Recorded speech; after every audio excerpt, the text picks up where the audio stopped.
Morning class. आज हम इन text question करेंगे।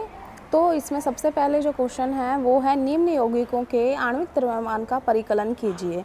तो सबसे पहले आपको मॉलिक्यूलर मास पूछा गया है और मॉलिक्यूलर मास निकालने के लिए आप सिंपल क्या करेंगे, सबसे पहले हमें H2 दिया है तो H2 का मास कैसे निकालेंगे हम। ये कितने एटम है, 2, ठीक है ना। और हाइड्रोजन के अकेले का कितना होता है, 1, तो ये कितना आ गया आपका 2U, ठीक है ना। उसका बाद दूसरे क्वेश्चन पे आते हैं O2। दूसरा क्वेश्चन O2, तो O2 के अंदर कितने हैं ऑक्सीजन, 2, और एक ऑक्सीजन का कितना होता है 16, तो ये कितना हो गया 32U। उसके बाद हम थर्ड पे आते हैं, दैट इज Cl2, ठीक है। तो Cl2 2 हैं और एक क्लोरीन का कितना है 35.5, तो ये कितना आ जाएगा 71U, ठीक है। उसके बाद हम आते हैं फोर्थ पे CO2 पे, और CO2 जो होता है, एक कार्बन जो होता है उसका होता है 12, और 2 ऑक्सीजन के एटम है और एक ऑक्सीजन के साथ चला जाएगा ये, तो कितना आ जाएगा 12 प्लस में 16 दूनी 32, तो ये आ जाएगा आपका 44U, ठीक है।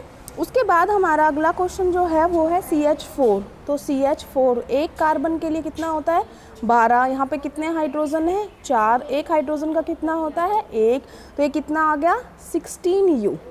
उसके बाद हम नेक्स्ट पे आते हैं C2H6। तो C2H6, तो इसमें कितने एटम दिखाई दे रहे हैं आपको 2, कितने कार्बन है 2, ठीक है ना, 2 कार्बन है एटम। उसके बाद कार्बन का कितना होता है 12, 6 हाइड्रोजन है, एक हाइड्रोजन का होता है 1, तो 12 दूनी 24 और 6 कितना हो गया 30, तो ये आपका आ गया 30U। उसके बाद हम आते हैं नेक्स्ट C2H6। C2H6, तो 2 कार्बन का कितना 12 प्लस में 6 गुणा में 1, ठीक है, 12 दूनी 24, 24 प्लस में 6 कितना हो गया 30U। उसके बाद हम आते हैं C2H4 पे।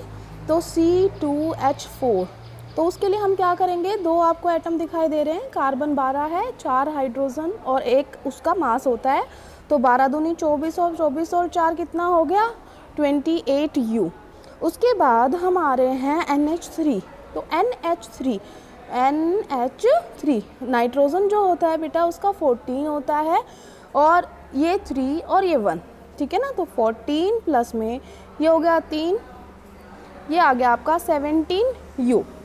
ये बहुत ज़रूरी है बेटा, आगे मोल कंसेप्ट आएगा उसमें भी बार बार ये निकालने पड़ेंगे, तो आपको प्रैक्टिस अच्छी तरीके से कर लेनी है।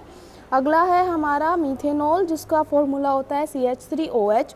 तो देखो एक कार्बन है, या आप इसको इकट्ठा करके कर सकते हो तो इकट्ठा कर लो, एक कार्बन है तो उसका तो 12 हो जाएगा। तो हाइड्रोजन कितने हैं 4, 3 इधर पर एक ये रहा है ना, तो 4 इंटू में 1 प्लस 1 ऑक्सीजन है 16, तो ये आ गया आपका 12 प्लस में 4 प्लस में 16, ठीक है, 16 और 4 20, 20 और 12 32, ये हो गया। उसके बाद हम आ रहे हैं नेक्स्ट क्वेश्चन पे, वो है सूत्र इकाई द्रव्यमान, इसका मतलब फॉर्मूला यूनिट मास। देखो कोई फ़र्क नहीं होता मॉलिक्यूलर मास कैलकुलेशन में और फॉर्मूला यूनिट मास कैलकुलेशन में, बस इतना फ़र्क होता है कि फॉर्मूला यूनिट मास उनका होता है जो कंपाउंड आयनिक होते हैं। आयनिक होने का मतलब क्या हुआ, जिनके अंदर आयन्स मौजूद होते हैं, प्लस माइनस, धनायन ऋणायन, सुना होगा कभी आपने, कैटायन एनायन। जैसे NaCl है, तो NaCl में क्या है, NaCl में ये Na प्लस है और ये Cl माइनस है, तो ये आयनिक है। तो इसका जब मास निकालोगे तो वो फॉर्मूला यूनिट मास बोला जाता है, और अगर किसी विदाउट आयनिक का निकालोगे तो उसको मॉलिक्यूलर मास बोला जाता है। तो अब हम आ रहे हैं यहाँ पर, हमसे पूछा गया है किसका, जिंक ऑक्साइड का, जिंक ऑक्साइड।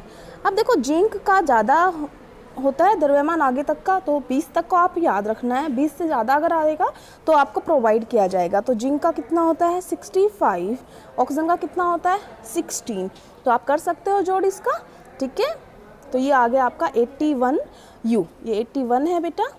उसके बाद हम आते हैं अगले क्वेश्चन पर, अगला है Na2O,